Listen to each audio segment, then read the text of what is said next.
The second ever New Zealand derby, Perth Glory and Brisbane Roar searching for their first wins of the season, and Mariners hosting Sydney FC in a rematch of last season's A-League semi-final.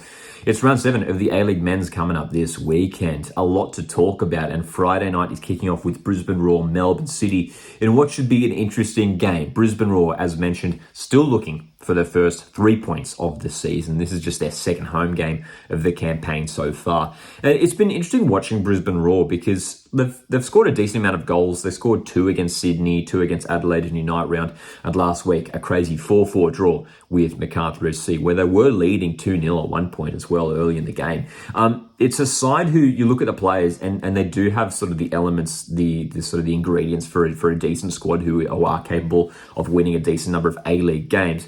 Melbourne City, an interesting opponent, and look, obviously City have been struggling with injuries at the moment, especially at the top end of the pitch. They're having to really rely on youth at the moment, and they'll be disappointed with the 2-0 home loss against Western Sydney Wanderers last week, Melbourne City. So currently, at the moment, 3 wins, 2 losses for Melbourne City. Just still searching for a little bit of consistency, and look, those injuries probably have factored into that inconsistency. I think that's for sure. Brisbane Roar, with the home advantage here, may well play a factor in this game. I think if you look at the two teams on paper, City probably still have the quality you'd probably have to say. But Brisbane Roar, with that home crowd advantage, I think, as mentioned, will play a factor. I think it will affect this game. I think it could be a fun one to watch. I don't know if I'm confident enough to say that Brisbane will win this game, but they certainly could prove a real tricky test here for Melbourne City. I'm going to go for a draw. I think this could be a fun game. I'm going to go 2-2 between Brisbane Roar and Melbourne City. Saturday, man. I mean, Auckland FC, Wellington Phoenix, 3 huge games on this Saturday, but another New Zealand derby here.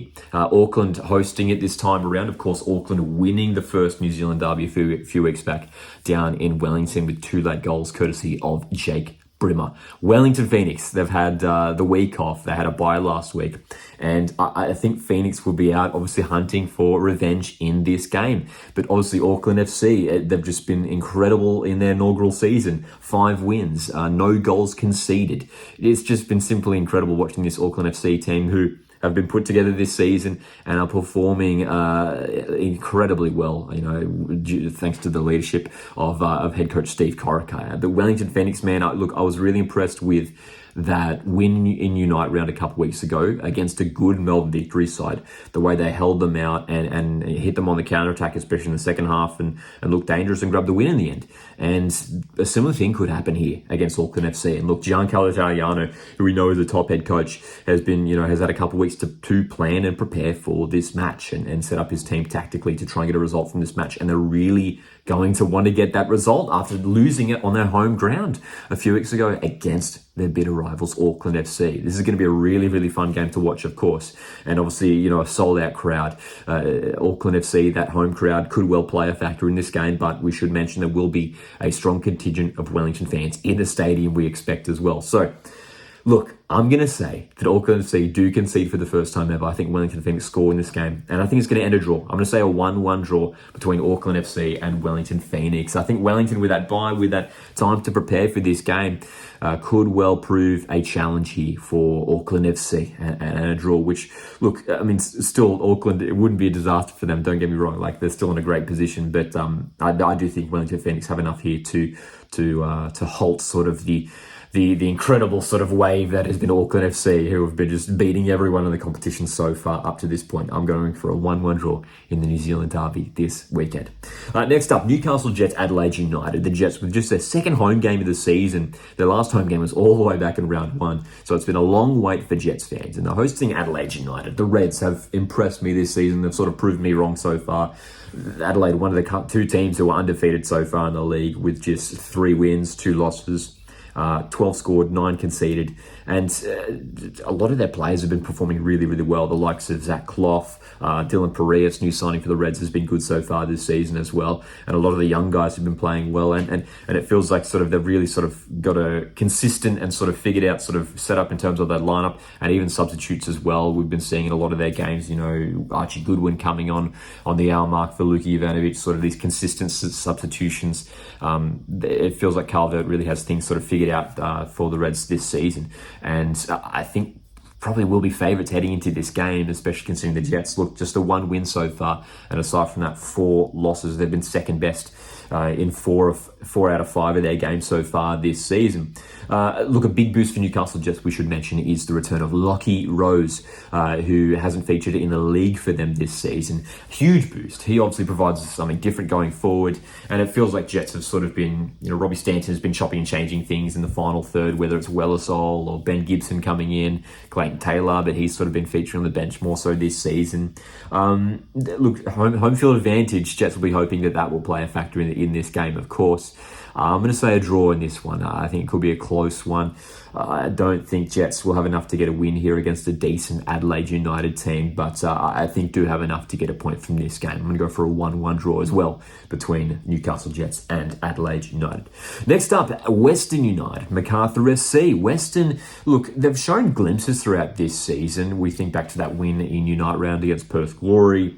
Hiroshi Basuki has already grabbed a few goals for them this season, currently sitting 10th with 1 goal, 2 draws and 3 losses, coming up against the Macarthur SC side, who, again, one of these teams struggling for consistency in the early rounds of the season. 2 wins, 1 draw, 3 losses, that crazy 4-4 draw with Brisbane Roar last week.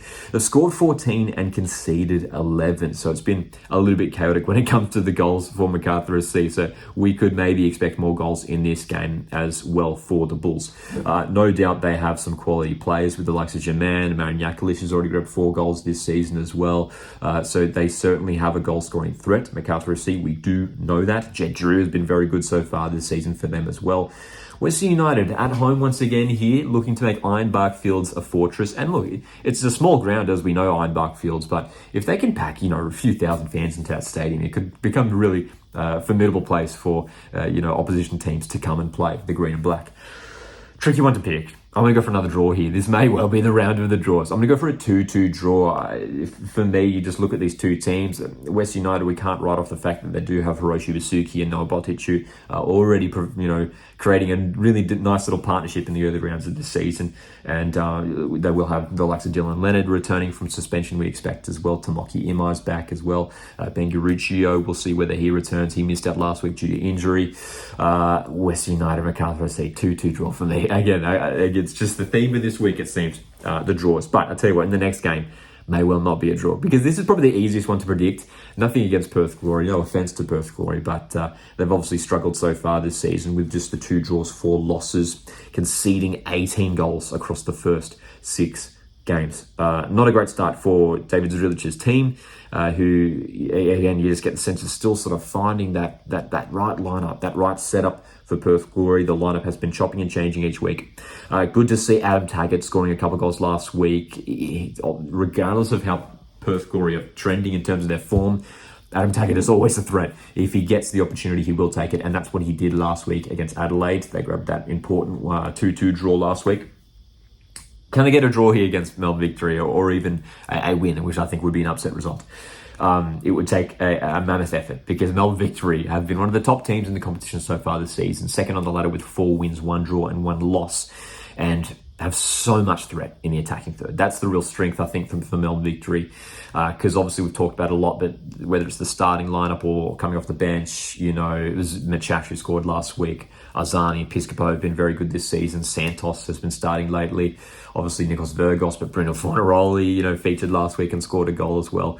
There's so much there for Perth Glory to handle, and I think it will be too much. We've seen Perth Glory concede a lot of goals throughout this season, conceding 5 against Melbourne City, 6 against Macarthur SC. I think this could be a big score, and once again, I'm going to go 4-0 Melbourne Victory. I just can't see any other result than a big win for Melbourne Victory in this game. I think if Perth Glory were to snatch a draw in this game, it would be a huge, huge result for them. But yeah, still might take a few more weeks for Perth Glory for them to finally get the results coming. I think that Melbourne Victory just too much quality in this one. And then the round ends off with Central Coast Mariners, Sydney FC. These two teams met in the semi-finals of the A-League last season. Mariners pulling through in the end across 2 legs, but some really tightly contested matches. And I think we can expect this one to be another tightly contested affair. And obviously it's been a long-standing rivalry between these two teams, and this game should be fiercely contested as well. Obviously coming off, a couple of games in Asia for both teams. They had the bye last week in the A-League as well. All focus now turns to the A-League for both teams. Central Coast Mariners obviously it's been a bit underwhelming in the A-League so far for them. Just a 1 win, 3 draws, 1 loss. And the disappointing thing for us Mariners is the fact that we've only scored 3 goals so far in the league.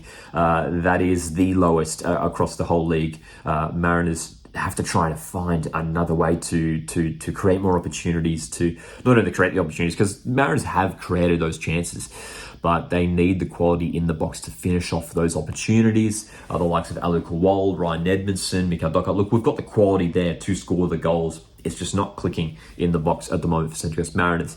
So hopefully Mariners are able to sort of find that form in front of the goal in this game, but have to be wary in defence, because Sydney FC have one of the most formidable attacks in the league, with the likes of Anas Waheem, Joe Lolly, Douglas Costa, Patrick Klamala, and of course a fantastic contingent of young guys who can come off the bench and make an impact as well. Brian Kaltak has probably been Mariners' best player so far this season. He has to really make sure he's leading by example at the back. He's been wearing the captain's armband so far this season. He's going to be really, really vital for the Mariners in this game to try and, shore up things at the back and make sure, look, if Mariners can keep Sydney scoreless for majority of this game, Mariners are a chance to grab a win from this match. But I'm going to go for another draw. We're going for 5 draws out of 6 this weekend. Again, could be a fun one to watch, but I'm going to go for a 1-1 draw here between Central Coast Mariners and Sydney FC. I do think Mariners have enough to get a draw from this game. I do acknowledge that probably at the moment Sydney FC do have the stronger squad. They're in decent form at the moment, Sydney FC. That big win in the Sydney Derby a couple of weeks ago. But as a Mariners fan, I think I would take a draw here, and hopefully Mariners can keep steadily building into the season. Feel free to drop your predictions in the comment section down below. Make sure to hit the like button on the way out as well. My name's Lockie. This is Coastwood Football. Thanks for tuning in, and I'll see you in the next one.